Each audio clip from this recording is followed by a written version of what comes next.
स्वागत है दोस्तों आप सभी का हमारे इस YouTube channel future to you पर। और आज जो आपके लिए टॉपिक लाए हैं वो हम क्लास 6 एनसीईआरटी ज्योग्राफी की जो किताब है उससे लास्ट चैप्टर लेके आए हैं। और आज हमारी ये जो ज्योग्राफी की सीरीज़ है जो हम क्लास 6 की लेके चल रहे थे वो ख़त्म हो जाएगी। देन इसके बाद आगे हम क्लास 7 की सीरीज़ स्टार्ट करेंगे। तो आज उसका लास्ट चैप्टर है, तो उसी चैप्टर को आज हम पढ़ेंगे, देखेंगे कि इस चैप्टर में है क्या। तो आप अगर अभी भी आपने चैनल को सब्सक्राइब नहीं किया है, आप 8वें चैप्टर पे आने के बाद भी आपने अगर चैनल को सब्सक्राइब नहीं किया है तो आप चैनल को सब्सक्राइब कर लें ताकि आपको और वीडियोस इसकी आराम से और नोटिफिकेशन आपको मिल जाए। बेल आइकन ज़रूर दबा देना और अपने दोस्तों को भी शेयर कर दो, क्योंकि मैं हर बार कहता हूँ कि किसी भी कम्पिटिटिव एग्ज़ाम को क्लियर करने के लिए आपका बेसिक क्लियर होना चाहिए। तो बेसिक क्लियर होने के लिए NCERT's books are the best book for in this world, क्योंकि इन किताबों में इस हिसाब से लिखा गया है कि एक छोटा सा बच्चा भी पढ़ना चाहे तो उसको भी सब कुछ क्लियर हो जाए। तो आप छोटे से बच्चे की तरह अगर आप पढ़ेंगे और बेसिक्स को क्लियर करते हुए चलेंगे तो मैं आपको गारंटी के साथ बोल सकता हूँ कि आप ज़रूर अपने एग्ज़ाम को क्लियर कर पाएंगे, क्योंकि बेसिक्स अगर आपके क्लियर हैं तो सब कुछ ठीक होता है। वही हिसाब है कि अगर घर की नींव पक्की है तो फिर उस पर चाहे कितनी भी मंजिलें बना लो वो कभी गिरने वाली नहीं है। अगर जो नींव खराब हुई तो फिर दिक्कत हो जाएगी। या अगर आप एनसीईआरटी को पढ़ कर अपने जो फैक्ट्स हैं उनके जो आपके जो कंसेप्ट्स हैं उनको क्लियर नहीं करते हैं तो ये उसी तरीके का घर होगा जैसा कि अगर हम किसी घर को जैसा कि एक घर जो बालू पर सैंड पर बनाया जाता है, जैसे रेगिस्तान में घर बना दिया जाए तो क्या होगा, जहाँ रेत इधर उधर हुआ वो घर पूरा ढह जाएगा। तो वही अगर आपका कंसेप्ट क्लियर नहीं है तो आपको सामने अगर कोई भी क्वेश्चन आता है थोड़ा सा घुमा करके तो आप ढह जाएंगे। तो इसीलिए आपको कहा जाता है कि आप एनसीईआरटीज़ को पढ़ें और उसी की सीरीज़ लेके चल रहे हैं हम एनसीईआरटी की। तो आपको इस वीडियो में हम चैप्टर नंबर 8 देखेंगे कि ये चैप्टर नंबर 8 में क्या है। तो अपना टाइम बहुत ज़्यादा भाषण दे लिया, अब इस भाषण को ख़त्म करते हैं और अपने चैप्टर की तरफ चलते हैं। देखिए चैप्टर है हमारा India, climate, vegetation and wild life. India के बारे में पढ़ना है, उसके क्लाइमेट के बारे में पढ़ना है, वेजिटेशन और वाइल्ड लाइफ, 3 चीज़ों के बारे में पढ़ना है। मौसम कैसा है इंडिया में भैया, वेजिटेशन कैसा है मतलब पेड़ पौधे कैसे हैं, और वाइल्ड लाइफ कैसी है कि जानवर वगैरह हैं जो ये कैसे हैं, ये कैसे कैसे यहाँ पे हैं। तो इसी का हम पढ़ें। देखो इसमें सबसे पहला वर्ड जो दे रखा है वो देखा वेदर। अब वेदर क्या होता है, वेदर का लिखा हुआ है उसके आगे देखिए, weather is about day to day changes in the atmosphere. Weather क्या है, day to day changes in the atmosphere, मतलब रोज़ाना देखो, जैसे कि कल ठंड थी आज गर्मी है, या फिर कल थोड़ी सी ज़्यादा ठंड थी आज थोड़ी धूप निकल गई है। तो ये रोज़ का रोज़ जो चेंजिंग होती है ये सारा क्या कहलाता है, ये कहलाता है हमारा वेदर।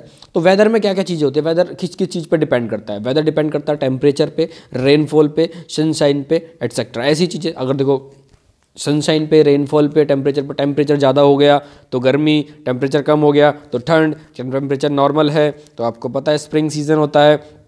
और आप बात रही सनशाइन की, और सनशाइन का तो आपको पता ही है जितनी ज़्यादा सनशाइन होगी उतनी ज़्यादा टेम्परेचर बढ़ेगा, सनशाइन कम होगी तो टेम्परेचर घटेगा। और बात आई रेनफॉल की, तो रेनफॉल आपको पता है ये सारा का सारा फेनोमेना सनशाइन का है। अगर सनशाइन ज़्यादा होगी तो एवेपोरेशन ज़्यादा होगा, एवेपोरेशन ज़्यादा होगा तो बारिश होगी ही होगी।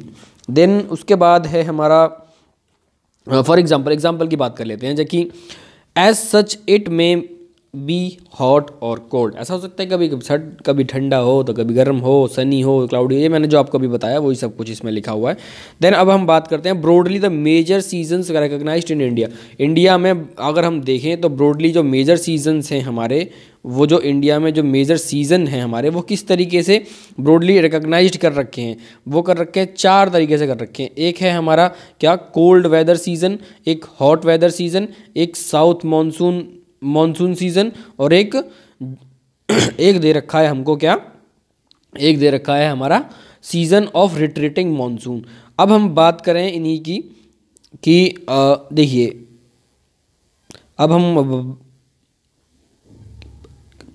अब देखिए इसको अगर हम बात करें कि कोल्ड वेदर सीज़न हमारा कब तक का होता है। कोल्ड वेदर सीज़न मतलब कि ठंड वाला सीज़न। ठंड वाला सीज़न दिसंबर से लेकर फरवरी तक का है। हॉट वेदर सीज़न की बात कर रहा है तो वो मार्च से लेकर के मई तक का है। मार्च से लेकर मई तक का है। साउथ वेस्ट मानसून सीज़न भी रेनी सीज़न हो गया जो कि जून से लेकर सितंबर का है। Season off retreating monsoon winds हैं तो इनका क्या ये ऑटम सीज़न होता है, ये अक्टूबर और नवंबर में होता है।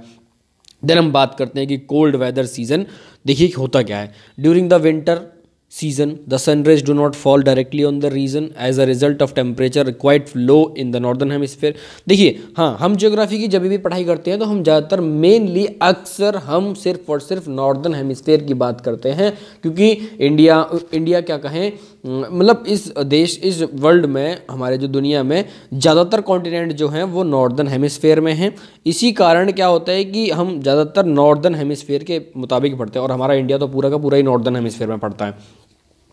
तो अब हम बात करें कि देखियो कोल्ड वेदर सीजन किस लिए होता है। कोल्ड वेदर सीजन इसलिए होता है कि सनरेज जो होती हैं वो डायरेक्टली धरती के ऊपर पड़ रही होती हैं, इस कारण डायरेक्टली नहीं पड़ पाती हैं। Sun rays do not fall directly on in the reason during the winter season के टाइम पर जो सनरेज होती हैं वो डायरेक्टली नहीं पड़ पाती हैं। इस कारण क्या होता है कि जो हमारा टेम्परेचर है वो टेम्परेचर गिर जाता है और टेम्परेचर गिरेगा, अब वही होता है ना क्या टेम्परेचर क्या है, टेम्परेचर क्या है द डिग्री ऑफ हीटनेस और कोल्डनेस है ना।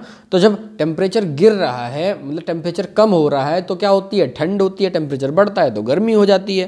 ठीक है, अगला आता है hot weather season. Hot weather season में क्या होता है कि जो सनरेज हैं वो डायरेक्टली पड़ रही होती हैं तो इसलिए क्या होता है कि टेम्परेचर बढ़ जाता है और ऐसे बढ़ने की वजह से हवाएं गर्म हो जाती हैं और सूखी हो जाती हैं और कुछ हॉट एंड ड्राई विंड्स जो हमारी चलती हैं जो कि दिन के टाइम उनको हम लू वगैरह भी कहते हैं।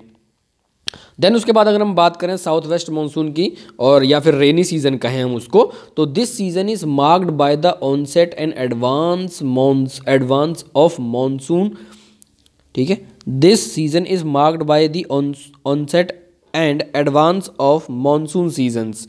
The wind blow from Arabian Sea. देखिए अब ये जो मानसून सीजन है अरेबियन सी से और इधर बे ऑफ बंगाल से, जब ये हवाएं जब अरेबियन सी से और वहाँ से बे ऑफ बंगाल से जब जो पानी इवेपोरेट होके हवा में पहुँचा है, ऊपर जो एटमॉस्फेयर में पहुँचा, वो जब हमारे भारत की तरफ आता है तो वो क्या करता है कि माउंटेन वगैरह से टकराता है। टकराने की वजह से क्या होता है कि वो प्रेसिपिटेट होता है। प्रेसिपिटेट होने की वजह से क्या होती हैं, बारिशें होती हैं। तो देखिए जब ये बारिश हो रही है जब अरेबियन सी से और बे ऑफ बंगाल से जब हवाएं आती हैं ह्यूमिडिटी को लेकर के तो वो बारिश कराती हैं और फिर यही हवाएं टकराने के बाद वापस जब लौट के जाती हैं तो ये दोबारा एक बार फिर से बारिश कराती हैं, जिनको बोलते हैं हम सीजन ऑफ रिट्रीटिंग मानसून। इनको हम बोलते हैं क्या, सीजन ऑफ रिट्रीटिंग मानसून। ठीक है, देन उसके बाद अगर हम बात करें सीजन ऑफ रिट्रीटिंग मानसून में wind move back from the mainland. Mainland से वापस जा रही है, मैंने अभी आपको बताया ना, वापस जा रही है to the bay of Bengal. अब बे ऑफ बंगाल की तरफ में This season of retreating monsoon, the southern part of the India, particularly Tamil Nadu and Andhra Pradesh, receives rainfall in the season।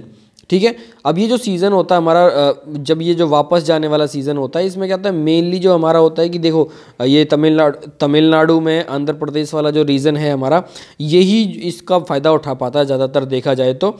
ये इसका फ़ायदा सिर्फ और सिर्फ यही रीजन हमारा उठा पाता है। देन अगर हम उसकी बात करें कि however the climate is about the average weather condition which have been measured over many years। देखिए अब ये वर्ड आ गया हमारे पास, क्या आ गया हमारे पास, आ गया क्लाइमेट। अब ये क्लाइमेट क्या होता है, देखो क्लाइमेट होता है कि देखो अभी तक हमने पढ़ा था वेदर। ठीक है, अभी हमने क्या पढ़ा, हमने पढ़ा वेदर के बारे में। ठीक है, अभी हमने पढ़ा वेदर के बारे में। तो वेदर में क्या हमने पढ़ा, वेदर में हमने पढ़ा कि डे टू डे चेंजेस, जो हमारे रोजाना जो चेंजेस आ रहे हैं वो क्या हो गया वेदर। अब हम इसी डे टू डे चेंजेस को जब हम सालों के हिसाब से देखते हैं, 100-200 सालों के हिसाब से देखते हैं, तो वो क्या कहलाता है, उनका जो एवरेज निकल के आता है वो क्या कहलाता है, वो क्लाइमेट कहलाता है। The climate of India had broadly been described as monsoon type. Monsoon, अब देखिए जो इंडिया का जो क्लाइमेट है, अब इसमें यहाँ पे देखिए ये लाइन बहुत बहुत ही याद करने लायक है और ये पॉइंट पेपर में ज़रूर कभी भी पूछ सकता है, उसका कुछ भरोसा नहीं है। तो ये जो क्लाइमेट है हमारा described as monsoon type, India का क्लाइमेट क्यों कहलाता है, मॉनसून टाइप कहलाता है, ठीक है। अब मॉनसून शब्द जो है ये अरेबिक वर्ड है, मॉनसून शब्द जो है वो अरेबिक वर्ड है और अरेबिक वर्ड का एक शब्द है मौसम, मौसम नाम के शब्द से आया है, जिसका मतलब होता है सीजन, जिसका मतलब क्या होता है, सीजन होता है, ठीक है। मौसम which means season due to the India's location in tropical region, due to India's location in tropical region, India की लोकेशन जो ट्रॉपिकल रीजन है, most of the rain is brought by the monsoon wind. India का जो location है, location के कारण क्या होता है कि ज़्यादातर जो रेन होती है वो मॉनसून विंड लेके आती हैं, हमारी मॉनसून विंड किधर से आती हैं, ये अरेबियन सी की तरफ से आती हैं। Agriculture in India is dependent on rains, आपको पता है कि हमारे देश में जो एग्रीकल्चर है वो सारा का सारा किसके ऊपर डिपेंड करता है, वो हमारा रेन के ऊपर डिपेंड करता है। अब रेन के ऊपर डिपेंड करता है, अगर ज़्यादा रेन हुई तो अगर अच्छी रेन हो गई तो आपकी क्रॉप भी अच्छी होगी, क्रॉप अच्छी होगी तो प्रोडक्शन भी काफ़ी होगा, ठीक है। तो बाद में अगर हम बात करें तो the climate of a place is affected by its location, ठीक है। किसी भी जगह का जो क्लाइमेट है वो चार चीज़ों से अफेक्ट करता है, चार चीज़ों पे निर्भर करता है कि उसकी लोकेशन क्या है, उसका एल्टीट्यूड क्या है, उसका डिस्टेंस फ्रॉम द सी क्या है, और उसमें वो कैसा रिलीफ है। देखिए लोकेशन क्या है, मतलब वो कहाँ पर है, मतलब वो सी के पास में है या फिर सी के पास में है या फिर माउंटेन के पास में है, जिसके पास भी है वो उससे अफेक्ट करता है। वो कितनी ऊंचाई पर है इस पे भी अफेक्ट करता है, इससे भी चेंजेस आते हैं। और उसका समुद्र से कितनी दूरी है उसकी समुद्र से, इस पे भी डिपेंड करता है। और ये रिलीफ कौन सा है, रिलीफ बोले तो वो क्या है, माउंटेन है, प्लेट्यू है, प्लेन है, ग्रासलैंड है, क्या है, ट्रिब्यूटरी है, जो भी है, मतलब रिलीफ के ऊपर भी बहुत डिपेंड करता है। Therefore we experience regional differences in the climate of India। इसी वजह से, इन चार चीज़ों की वजह से जो क्लाइमेट चेंज होता है, इसी वजह से हम इंडिया में रीजनल डिफरेंसेस देखते हैं। रीजनल डिफरेंसेस मतलब क्या है, राजस्थान में देखो तो गर्मी है, अभी फिलहाल भी देखें अगर हम तो राजस्थान में देखें तो गर्मी है, वहीं अगर दिल्ली में देखा जाए तो ठंड है, वहीं कहीं और जाके देखोगे तो वहाँ पे नॉर्मल टेम्परेचर है। ऐसा क्या है, ये सिर्फ और सिर्फ इसी की वजह से है, location, altitude, distance from the sea और रिलीफ। देखिए अभी कभी भी देखना आप, जब भी देखना राजस्थान में गर्मी मिलेगी आपको, और वहीं अगर हम शिमला वगैरह में देखें, हिली एरियाज़ में देखें, वहाँ आपको ठंड मिलेगी, ठीक है। यही है रीजनल हमारे डिफरेंसेस। कोस्टल प्लेन से मुंबई वगैरह जो कोस्टल प्लेन्स हैं वहाँ पर मॉडरेट क्लाइमेट रहता है। They are neither too hot not too cold, वो ना ही ज़्यादा गर्म होते हैं ना ही ज़्यादा ठंडे होते हैं। Being on the coast these places are very humid. Mawsynram in Meghalaya, अब मेघालय की एक जगह है मौसीराम, वहाँ पर दुनिया की सबसे ज़्यादा रेनफॉल जो होती है, सबसे ज़्यादा हाईएस्ट रेनफॉल होती है वो मौसीराम मेघालय में होती है। वहीं अगर हम जैसलमेर की बात करें तो वहाँ तो बारिश होने का ही नाम नहीं लेती, पूरा साल निकल जाता, बारिश ही नहीं होती भाई, है ना। फिर उसके बाद हम बात करते हैं नेचुरल वेजिटेशन। हमारा नेचुरल वेजिटेशन की बात करें तो नेचुरल वेजिटेशन क्या है, we see a variety of plant life in our surrounding. हम अपनी सराउंडिंग में वैरायटी ऑफ प्लांट लाइफ देखते हैं, बहुत अलग अलग तरीके के प्लांट देखते हैं अपने आसपास में देखें हम तो। How nice it is to play in a field with green grass, कितना प्यारा लगता है जब हम किसी भी ग्रीन ग्रास वाले प्लेन में, अगर हम जब फील्ड में हम दौड़ते हैं, भागते हैं या फिर खेलते हैं, ठीक है, घास के मैदानों में जब हम दौड़ते हैं, भागते हैं, तो उनको देखने में भी कितना प्यारा लगता है, ठीक है। There are also small plants called bushes, कुछ छोटे छोटे प्लांट्स भी होते हैं, जैसे बुशेस हो गए, श्रब्स हो गए, कैक्टस हो गए, फ्लावरिंग प्लांट्स हो गए। बिसाइड देर आर मैनी, इनके अलावा कुछ ऐसे भी ट्री हैं जो बहुत लंबे भी हैं, जिनके पास बहुत सारी ब्रांचेस, टहनियाँ भी हैं, लीव्स भी हैं, जैसे बहुत लंबे लंबे हैं, लीव्स भी हैं, उनके पास लीव्स हैं, ब्रांचेस हैं। जैसे कि एग्जांपल के लिए हम नीम का प्लांट लंबा भी होता है, बड़ा भी होता है, और ब्रांचेस भी बहुत सारी होती हैं, पत्ते भी होते हैं उसके पास में। मैंगो का प्लांट भी सेम इसी तरीके से होता है। Which stand with a few leaves such as the palm, कुछ ऐसे भी हैं जिनके पास कुछ ही लीव्स होती हैं, जैसे पाम का जो प्लांट है हमारा।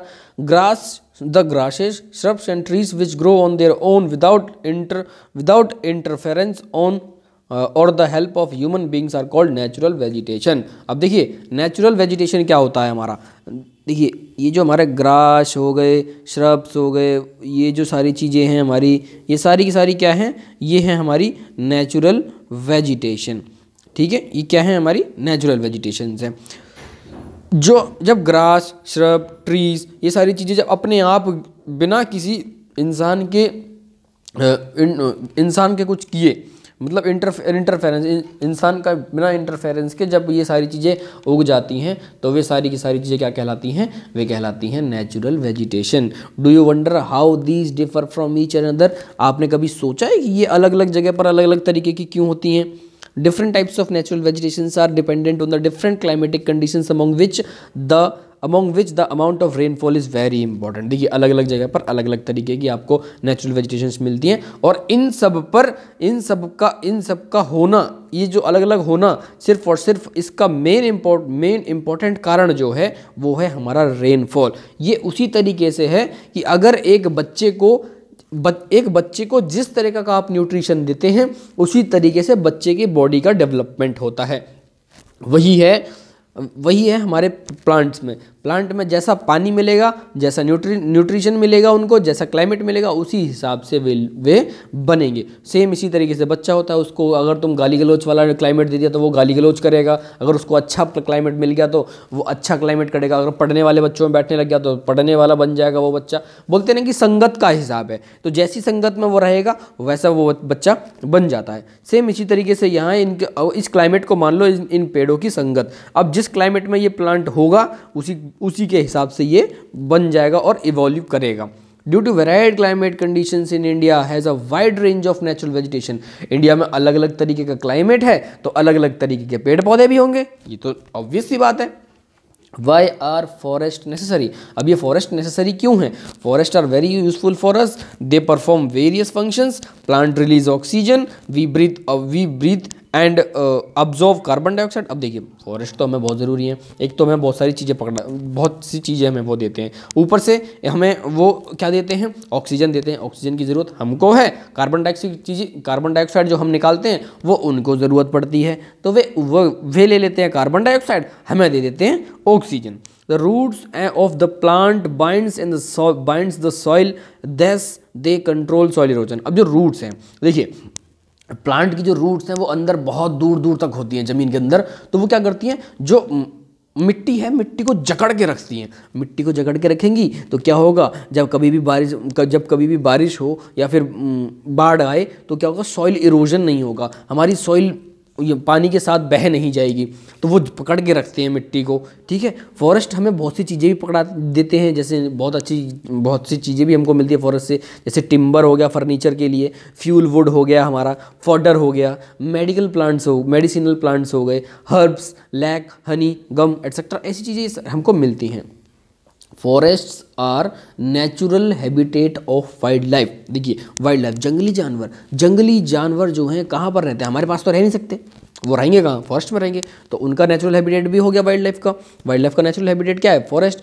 Natural vegetation has been destroyed to a large extent because of reckless cutting of the nature. देखिए ये इतना कुछ देते हैं हमको, इसी चक्कर में हमारे देश के लोग कहें या फिर ये पूरी प्रजाति कहे, इंसानी जो प्रजाति कहें हम, तो ये पूरी की पूरी प्रजाति क्या करती है, रैकलेसली बड़ी अंधाधुंध कटाई करती है इन सब चीज़ों को पाने के लिए, और उनको इससे कोई फ़र्क नहीं पड़ता कि ये सारे ख़त्म हो गए तो वो सांस कहाँ से लेंगे, ऑक्सीजन कहाँ से मिलेगी, वो सिर्फ इनको धड़ाधड़ काटे जा रहे हैं। We should plant more trees and protect the existing ones and make people aware of the importance of the trees. हमें क्या करना चाहिए, अब देखिए अब ये जब धड़ाधड़ काट रहे हैं तो भैया इसके बारे में पता भी तो होना चाहिए लोगों को, भैया हम काटेंगे तो ऐसा करेंगे, तो इसके लिए हम क्या कर सकते हैं, इसके लिए हमें क्या करना चाहिए, इसके लिए हमको प्लांट्स को उगाना चाहिए और हम लोगों को अवेयर कर सकते हैं, उनको जागरूक कर सकते हैं कि बेटे भैया और मेरे बहना और मेरे ताऊ, मेरे चाचा, इन सब चीज़ों को मत काटो, इन्हें काटोगे तो आगे चल के आप भी परेशान होगे, आपके आने वाली पीढ़ियां भी परेशान होंगी, उनको सांस लेने के लिए हवा नहीं मिलेगी। ठीक। और हम क्या कर सकते हैं, और हम देखो स्पेशल प्रोग्राम हेल्ड कर सकते हैं, जैसे वन महोत्सव हो गया, है ना। वन महोत्सव पे अब जब सारे के सारे लोग इकट्ठे होंगे, टेंट में पंडाल लगा करके एकदम सारे इकट्ठे होंगे, तो सबको आप वहाँ पर बता सकते हैं कि अगर हमने ये इन पे ध्यान नहीं दिया, इन मैटर्स पे, तो आपको एक टाइम बाद आपको भी परेशानी होने वाली है, और आपके बच्चों को भी परेशानी होने वाली है, और आने वाली आपकी पीढ़ी है उनको भी परेशानी होने वाली है। तो ऐसे वन महोत्सव हम ऑर्गेनाइज़ कर सकते हैं, ऐसे प्रोग्राम हम ऑर्गेनाइज़ कर सकते हैं। अब देखिए ये कुछ ये फिगर दे रखी है हमको। इस फिगर में क्या कह रहा है, ये हमको ये सारी चीज़ें मिल रही हैं, रबड़ मिल रही है, टिम्बर मिल रहा है, नेचुरल हैबिटेट, वाइल्ड लाइफ वगैरह, गम, फ्रूट्स, हनी, और इधर ये ऑक्सीजन मिल रही है हमको, मेडिसिन, शेल्टर, फॉडर, फ्यूल हो गया तुम्हारा, स्पोर्ट गुड्स हो गए, फर्नीचर, ये सारी चीज़ें हमको यहाँ से मिल जाती हैं। अब आती है हमारी वाइल्ड लाइफ की बात। देखिए वाइल्ड लाइफ के बारे में अगर पढ़ते हैं हम, तो forest are home to variety of wildlife. Forest आपको पता है सब। अब जंगली जानवरों का घर कहाँ होता है, फॉरेस्ट होता है। हमारा घर कहाँ है, हम तो जहाँ पे अपना घर बना लें वहीं पे शुरू हो जाते हैं, ठीक है। और इनका तो घर, जो वाइल्ड लाइफ है, जो जंगली जानवर है, वो हमारे साथ रह नहीं सकते, तो वो कहाँ रहेंगे, वो फॉरेस्ट में रहेंगे। तो उनका घर कौन सा हो गया, वो फॉरेस्ट हो गया उनका घर। There are thousands of species of animals and large variety of reptiles. देखिए यहाँ पर बहुत सारी, थाउजेंड्स, हज़ारों तरीके के एनिमल्स हैं, और उनकी वैरायटी भी बहुत सारी है। जैसे वैरायटी में हमारा रेप्टाइल्स आ गए, एम्फीबियंस आ गए, मैमल्स आ गए, बर्ड्स आ गई, इंसेक्ट्स आ गए, वॉर्म्स आ गए, विच ड्वेल इन द फॉरेस्ट। ये सारे के सारे कहाँ पे, फॉरेस्ट में रहते हैं। रेप्टाइल्स कौन से होते हैं, रेंगने वाले। एम्फीबियंस कौन से होते हैं, जो स्तनाधार, जिनके पास में जो दूध पिलाते हैं, और या फिर हम कहें मैमल्स कौन से हो गए, जिनके पास फेफड़े होते हैं। और ये बर्ड्स होती हैं हमारी, ये बर्ड्स हो गई, और इधर ये इंसेक्ट्स हो गए, और ये इधर जो वॉर्म हो गए, ड्वेल इन द फॉरेस्ट, ये सारे हो गए। अभी हम टाइगर की बात करें, तो tiger is our national animal. ये हमको पता है कि टाइगर हमारा नेशनल एनिमल है, लेकिन कुछ बातें ऐसी भी चल रही हैं हमारे देश में, जिसमें कहा जा रहा है कि टाइगर को हटाकर हम अपने देश में गाय को ही नेशनल एनिमल बना दें। लेकिन मैं उसके बारे में आपको नहीं बात करूंगा आपसे, वो आप खुद सोचें बनाना चाहिए या नहीं बनाना चाहिए। Tiger is our national animal, it is found in various parts of our country. जो टाइगर है हमारा, हमें हमारे देश में बहुत अलग अलग जगह पर पड़ता है। जैसे गिर फॉरेस्ट, गुजरात का गिर फॉरेस्ट जो है, वहाँ पर एशियाटिक लायन हमें मिलते हैं। Elephant and one horn rhinoceros roam in the forest of Assam. Assam का जो फॉरेस्ट है, वहाँ पर वो एलिफेंट मिलेंगे हमको, और एक वन हॉर्न राइनोसोरस भी मिलेंगे। Elephants are also found in Kerala and Karnataka. Elephants जो हैं हमारे असम, केरला और कर्नाटका में भी मिलते हैं। और कैमल की बात करें, और वाइल्ड एशिश आर फाउंड, कैमल और वाइल्ड एशिश की अगर हम बात करें, तो ये कहाँ, ग्रेट इंडियन डेजर्ट्स में मिलेंगे, या फिर रन ऑफ कच्छ रिस्पेक्टिवली यहाँ पर मिलेंगे। देखो कैमल्स जो है हमारे ग्रेट इंडियन डेजर्ट में मिलेंगे, वाइल्ड एशिस जो है हमारे, वो कहाँ मिलेंगे, रन ऑफ कच्छ में मिलेंगे। वाइल्ड गोट की अगर हम बात करें, स्नो लेपर्ड की बात करें, बियर्स की बात करें, तो ये सारी की सारी चीज़ें कहाँ मिलेंगी हमको, वाइल्ड गोट हो गई, स्नो लेपर्ड हो गया, बियर्स हो गई, ये सारे के सारे हिमालयन रीजन में मिलेंगे हमको। बिसाइड्स दीज, अब इनके अलावा many other animals are found in our country such as monkey. इनके अलावा भी हमारे देश में बहुत सारे जानवर मिलते हैं, जैसे मंकी हो गया, वुल्फ हो गया, जैकाल हो गया, नीलगाय हो गई, चीता हो गए, ये सारी चीज़ें भी हमारे देश में मिलती हैं। अब हम बात करें, India is equally rich in bird life, ठीक है, वाइल्ड लाइफ में भी और बर्ड लाइफ में भी। तो हमारे देश का जो नेशनल बर्ड जो है, वो है हमारा पीकॉक, ठीक है। Peacock is the national bird of our country.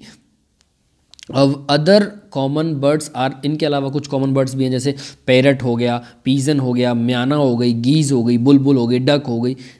There are several bird sanctuaries which have been created to give birds their natural habitat. कुछ ऐसी भी बर्ड सेंचुरीज हमने बनाई गई हैं, हमारे देश में बनाई गई हैं, जिसमें कि हम शरण देते हैं कि इनको नेचुरल जो बर्ड्स हैं, नेचुरल हैबिटेट को बढ़ावा देने के लिए ऐसे बर्ड सेंचुरीज हमने बनाई गई हैं, जहाँ पर सिर्फ बर्ड्स रह सकती हैं, उनको हम रखते हैं। These provide the bird protection from Hunter. ये क्या है, इसकी वजह से क्या होता है, बर्ड प्रोटेक्शन, हंटर्स जो हैं हमारे, जो उनसे हम बर्ड्स को बचाते हैं। Can you name 5 birds that are commonly found in your area? क्या आप अपने आसपास में दिखने वाली 5 बर्ड्स के नाम बता सकते हो? तो देखो चलो हम ट्राई करके देखते हैं। ट्राई करने में देखो तो हमें कबूतर मिलता है, कौवा मिलता है, कबूतर हो गया, कौवा हो गया, मैना हो गया, और एक स्पैरो दिखती है हमको, और चील दिखती है। तो ये तो 5 तो यही हो गया। अभी तो बहुत सारी भी दिखती हैं, इसके अलावा भी काफ़ी दिखती हैं। फिर उसके बाद हम there are several hundreds of species of snakes found in India. देखो एनिमल्स भी बहुत सारे मिलते हैं, बर्ड्स भी मिलते हैं, स्नेक्स भी बहुत सारे मिलते हैं। स्नेक्स में देखो एक दे रखा है इसमें, cobra and kraits are the important among them.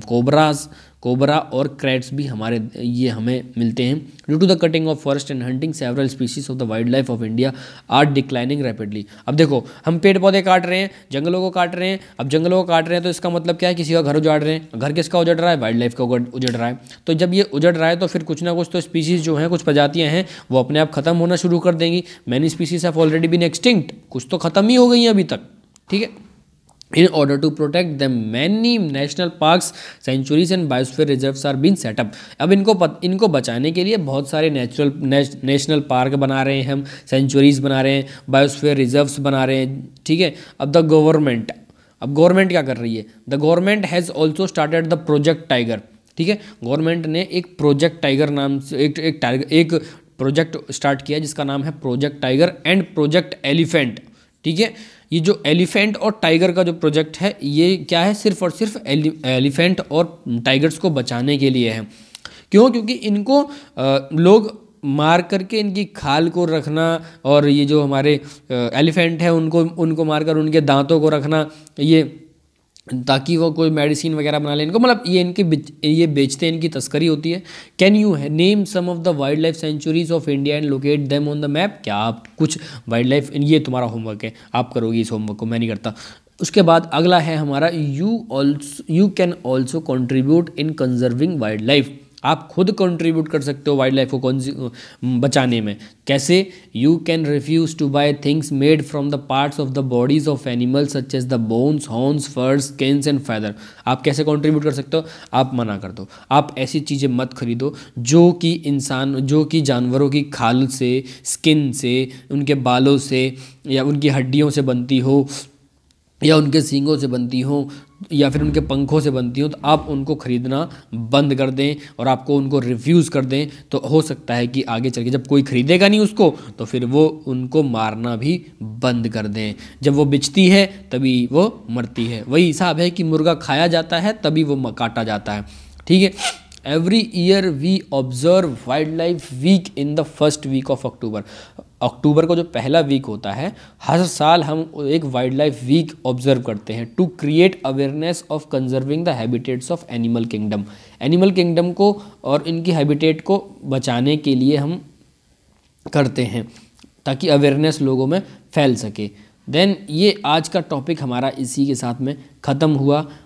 मैं आपसे उम्मीद करता हूँ कि आपको बहुत अच्छा लगा होगा ये टॉपिक। एंड हाँ, आपको जैसा भी ये टॉपिक लगा आप मुझे ज़रूर बताएं, और कमेंट सेक्शन में ज़रूर अपना कमेंट डाल करके जाएं। और आपने अभी तक चैनल को सब्सक्राइब नहीं किया है तो चैनल को सब्सक्राइब करके जाना, और बेल आइकन ज़रूर दबाना, और अपने दोस्तों को भी शेयर कर दो। अरे दोस्तों को ना करो तो कोई 6 क्लास के बच्चे होंगे, 6 क्लास को बच्चों को दिखाओ वीडियोस, ठीक है, उनको शेयर करो, वो बच्चे देखेंगे। अरे एटलीस्ट उनको पढ़ने में तो सही आसानी तो रहेगी इन सब चीज़ों को, उनको एक्सप्लेनेशन तो हो गया। वैसे भी ऑनलाइन क्लासेस में पता नहीं कोई बच्चा पढ़ पा रहा हो या ना पढ़ पा रहा हो, किसी के टीचर ढंग से टेक्नोलॉजी का प्रयोग कर पा रहे हो या ना कर पा रहे हो, काम उनको आ रहा हो या ना आ रहा हो, आप एटलीस्ट उनको भी भेज सकते हैं, ठीक है। तो ऑनलाइन आपको चीज़ें हैं मिल रही हैं, आप इसको भेज सकते हैं, ये सारी की सारी वीडियोस पूरी भेज सकते हैं, पूरी प्लेलिस्ट भेज सकते हैं। 6 क्लास के बच्चों को, अपने कॉम्पिटिटिव एग्जाम वाले दोस्तों को भी भेज सकते हो आप। तो अब ने अभी तक चैनल को सब्सक्राइब नहीं किया तो आप चैनल सब्सक्राइब कर लें, और अब हम मिलते हैं नेक्स्ट वीडियो के साथ। तब तक के लिए धन्यवाद, टेक केयर, बाय बाय।